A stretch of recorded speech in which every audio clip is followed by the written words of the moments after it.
So to finish our lecture, we'll just talk about a couple of more uses of electric fields. Now, we used to use electric fields to steer electrons in a CRT tube. That's a cathode ray tube. Cathode rays was the very old word for electrons.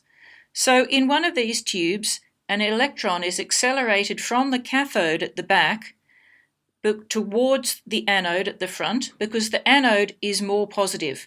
So that applies an attractive force on the electron. The electron comes through the anode that has some holes cut in the middle of it, and then it reaches X and Y plates where electric fields are applied that divert the electrons from side to side or up and down. So this controls where the electron hits the fluorescent screen at the front.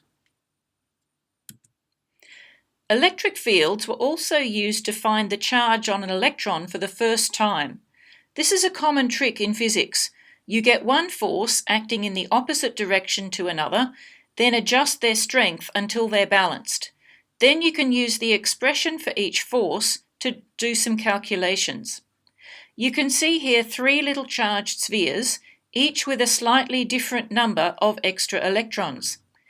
Each little sphere experiences its weight force down, but they feel slightly different electric forces upwards. For the drop in the middle, the forces are balanced. Robert Millikan did this with charged oil drops. He put them through a beam of X-rays that knocked off different numbers of electrons. He had drops of oil with known mass but different electric charges.